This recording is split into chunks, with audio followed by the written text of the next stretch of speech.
So what exactly is the plot of the upcoming Superman film? Well, apparently there really isn't one. There isn't a central plot. Instead, this is a film about the universe, the characters in it, and Superman just happens to be one of the characters that's in the film. Now, is this good? Is this bad? Could this go either way? Let's talk about that.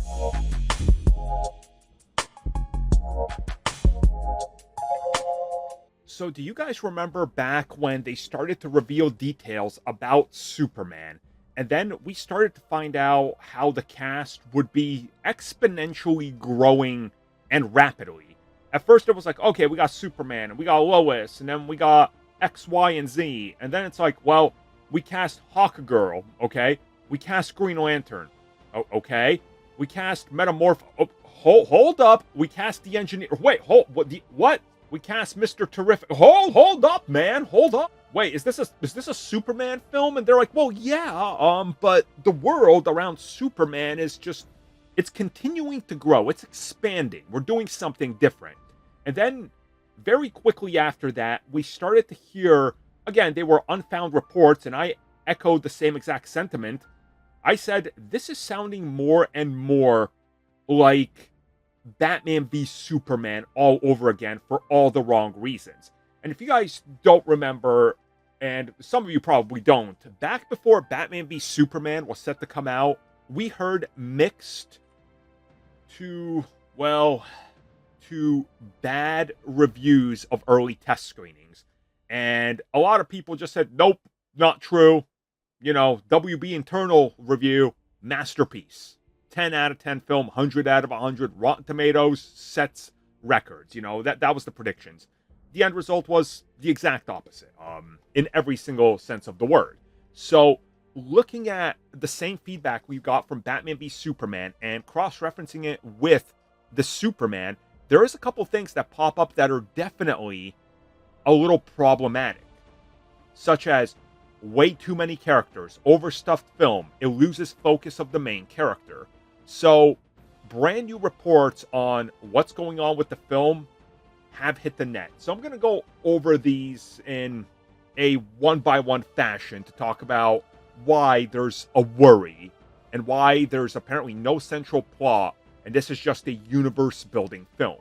So apparently the film is very much structured like All-Star Superman. No real central plot. Now, this could be good and bad. I want to talk about both, play a little devil's advocate here. Good because does Superman really need a giant central plot that's just central to him? You know, does he really need that in his first outing? No, because we can see that this is a big DC world that's, you know, just going about its course of, action. It's just a universe that's happening to follow Superman in the film. So we're taking a Superman point of view. That's fine.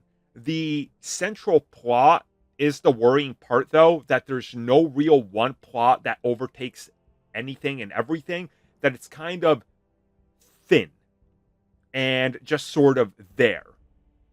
And apparently the real big one is that Lex Luthor is just constantly scheming to try to find a way to kill Superman and get him locked up. But while that's all going on, all around it are different subplots. For example, kaijus attacking the city. That's just a small little throwaway subplot that just happens. There's a giant black hole that opens up in the sky. That's not even like a major central point to everything.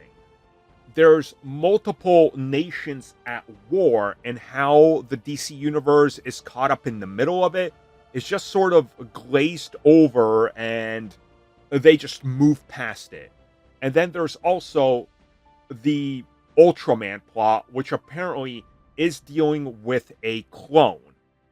And there's also Superman has the public against him, while the Justice Society, or the Proto-Justice Society working for Lord, is also being established as their own sort of, not like a vigilante task force, but a government-appointed, government-hired task force who's doing this because that's what the government wants them to do.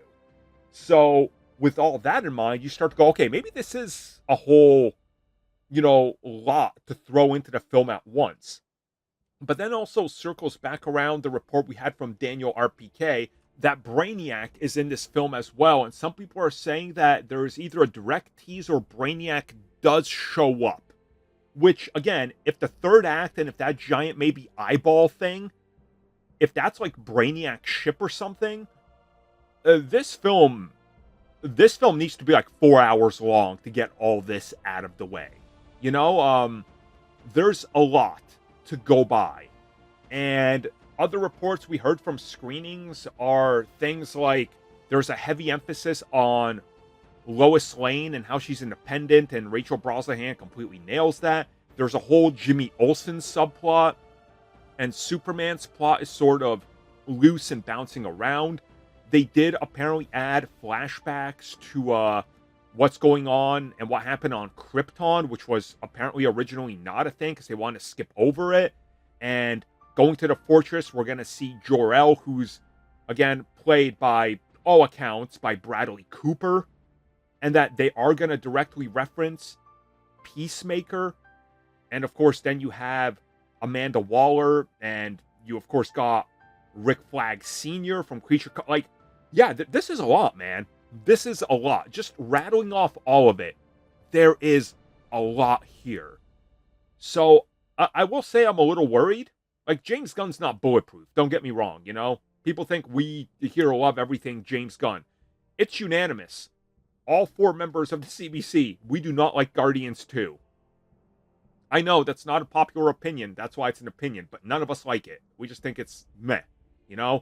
Some people really don't like Peacemaker. People hated the Suicide Squad.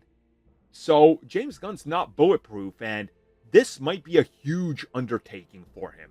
I'm not sure if he can pull it off. Maybe he can. I hope he can, But there's a lot riding on this film, and the more we hear about it, the more reports we're getting, the more we're finding out about it. It's sounding like it's a pretty big loaded film that's barely going to be 2.5 hours. With credits, it's 2 hours and 20 minutes reportedly. Yeah, that's worrying from where I'm sitting at looking at this. And the other thing is, apparently there's 2 plot MacGuffins in this film. One of them apparently related to Lex, the other one to the clone that's partially Lex related, but maybe not. Again, 2 plot MacGuffins.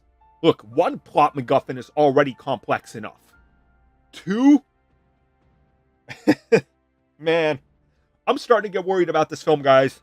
I'm really starting to get worried, because every time we hear about test screenings, half come back with, wow, this is terrible, and the other half is, this is good. We haven't had a single one that's like, this is great. And then you get these reports about more detailed breakdowns, and you start to go, yeah, this is sounding more and more like Batman v Superman Round 2, which is worrying. Thank you for checking out that video, and thank you for your continued support. Feel free to like, share, subscribe, do whatever you will, and if you're so inclined and would like some additional content from us, which includes unfiltered content and bonus discussions, we do offer exclusively in our member section. We hope to see you there. So thank you for watching, and have a good one.